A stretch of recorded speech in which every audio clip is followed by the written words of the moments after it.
Good morning, afternoon, or evening from whenever or wherever you are watching this video from. I am Jack Adamas, back with my Premier League football predictions, episode 32, game week 32. Let's get straight into it. They think it's all over. It is now. Gonna be a good day, a good vibe, ordering a bit of Postmates in my... We start game week 32 with the 8 PM kickoff tonight, which sees West Ham hosting Wolves. With the first game to kick off this weekend involving West Ham, this is a massive opportunity for them as we enter the business end of the season. A victory here for them is pivotal, as if they do win here, they will find themselves outside of the relegation zone. They will have to be fully focused though, as they do only have one victory in their last 6 league matches.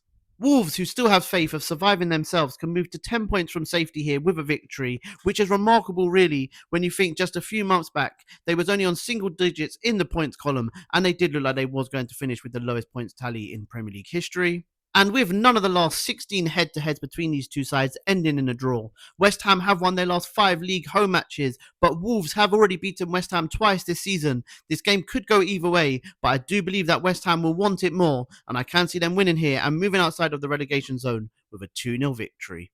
Moving on to Saturday now, we start with the early kickoff at 12:30, where Arsenal host Bournemouth. Arsenal come back to Premier League football, but they've played 3 games in the time that Bournemouth haven't played a game. All in different competitions though. They did lose in the Carabao Cup final, they lost in the FA Cup to Southampton, and they got back to winning ways on Tuesday as they beat Sporting Lisbon 1-0 in the Champions League. But they do know now that it's just taking one game at a time as they do look to win their first Premier League title for 22 years. Bournemouth currently sit in the bottom half of the table, which doesn't go in line with their form, where they are on the longest unbeaten run of any Premier League team at the moment, with 11 games without defeat. Ironically, the last time they did lose, they lost to Arsenal in a 3-2 victory in the reverse fixture. Arsenal had won 8 consecutive home games against Bournemouth before last season, where Bournemouth beat them 2-1 at the Emirates, but I do believe that Arsenal will get back to winning ways here, as I can see them winning here in a 2-1 victory. Moving on to the 3 o'clock kickoffs, we have Brentford at home to Everton. Brentford come into this game and they sit on the same points as Everton in the league table, as both teams are pushing for Europe this season. Brentford will come into this one and they will be looking to boost that opportunity for European football, as they have only suffered 1 defeat in their last 8 league matches, although their last 3 matches have all ended in draws. Everton travel to London this weekend, where they're currently on a hot run of form themselves, winning 3 of their last 4 league matches, including last time out where they beat Chelsea 3-0. In terms of the second half of the season table now, they have moved up to 3rd in there, with only Manchester United and Arsenal picking up more points in the second half of the season. Brentford won earlier on in the season in a 4-2 victory away from home, but Everton have won their last 3 visits to the GTEC Stadium. This game really could go either way. It could be an Everton win, a Brentford win, or end in a draw, but I do believe that Brentford will nick this one in a 1-0 victory. Also at 3 PM, we have Burnley at home to Brighton. Burnley, unfortunately for them, they look destined for the drop now, as since the start of November, nobody's picked up less points than them in the Premier League, where they have lost 14 of their 22 games, and I can potentially see them finishing bottom of the table if they don't get a victory here, as there is only 6 games left to play this season. Brighton have reignited their season, as they've now won 4 of their last 5 Premier League matches, only losing to Arsenal in those run of fixtures, and they will be looking to make it 3 away league wins in a row for the first time since January 2023. And Burnley have only won 1 of their last 9 home league head-to-heads against Brighton, with 5 draws and 3 losses in that time. I can see that continuing here, as I can see Brighton leaving with all 3 points in a 2-0 victory.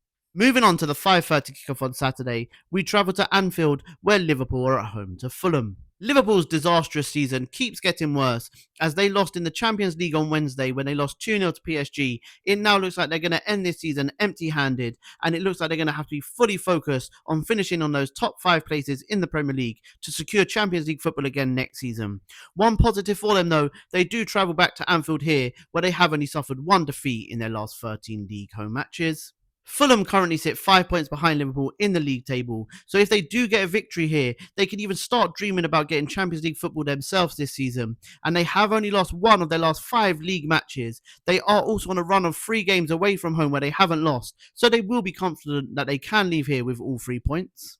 And with Fulham avoiding defeat in their last 3 head-to-heads against Liverpool, although they have only won 2 of their last 32 visits to Anfield, I do believe this one will end in the same scoreline as the reverse fixture earlier on in the season. I can see this one ending in a 2-2 draw. Moving on to Sunday now, we have 3 games kicking off at 2 p.m. and we start at Selhurst Park, where we have Crystal Palace at home to Newcastle.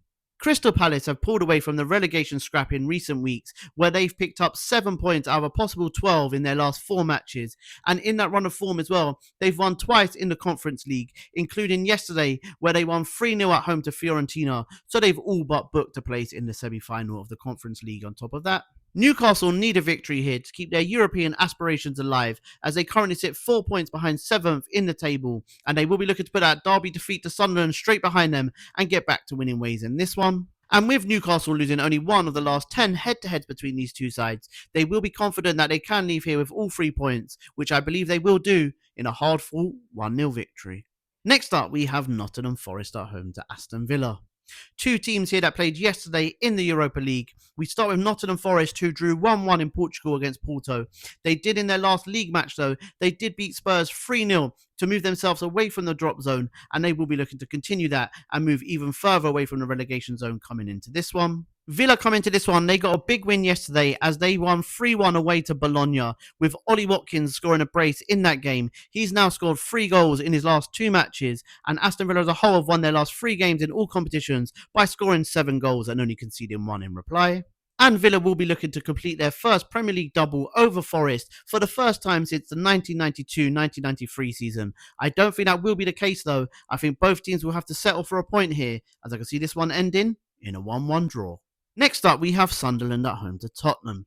Sunderland hit a blip in form just over a month ago, but they have since turned that round as they now find themselves just outside the top half of the table after suffering defeat in only 1 of their last 4 league matches. Unfortunately for them though, they haven't won on home soil since the 2nd of February, where they've lost their last 3 home league matches in a row. De Zerbi's welcoming party at Spurs is going to be a very interesting one, as he needs to get a win on the board as soon as possible. He can't afford to do what he did at Brighton when he came in and he didn't get a victory in his first 5 league matches, otherwise Spurs will be destined for the drop this season.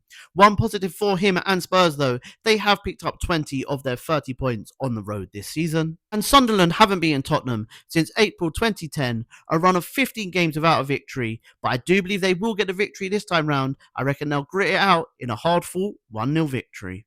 Moving on to the 4:30 kickoff on Sunday, we have game of the weekend as 6th place second in the Premier League as Chelsea host Manchester City. Chelsea had lost 4 games in a row before blitzing Port Vale in their last match in a 7-0 victory in the FA Cup.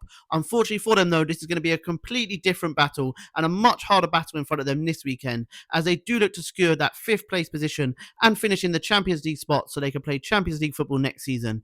They don't have a win on home soil either since January in the league. City have drawn their last 2 Premier League matches. However, since then, they have lifted the Carabao Cup and they beat Liverpool 4-0 in the FA Cup last weekend. They know anything other than a victory here will see their title challenge collapse, so they need a victory here. There's nothing else but a victory, so this game means everything to both clubs.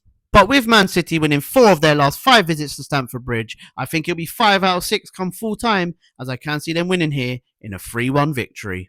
And to round up Game Week 32 on Monday night at 8 p.m, we have Manchester United at home to Leeds. Manchester United would have had a 24-day break come Monday before kickoff, and that was a draw last time out away from home against Bournemouth. However, Michael Carrick has a good run at home. He has won his last 6 games in charge. Only 3 managers boost a longer winning run as start of management than him in Premier League history. Leeds' form is going under the radar after they secured a place in the FA Cup semi-final last weekend. They do only find themselves 4 points from safety in the Premier League, and that could be down to 1 point if results go against them this weekend. With only 6 games to go, they really are involved in this relegation battle. If Leeds do avoid defeat here, it'll be the first time since 1994-1995 that they have avoided defeat against Manchester United in a single season. Unfortunately for them though, I can see Man United getting all 3 points here and moving 1 step closer to securing Champions League football for next season in a 2-0 victory. Thank you very much if you are still here at the end of my video. I really do appreciate the love and support I've been getting from you guys. Please do continue to like, share and follow, but most importantly, subscribe to the YouTube channel. Have a good weekend, guys, and remember, if you don't shoot, you can't score. Bye, guys. Have a good weekend.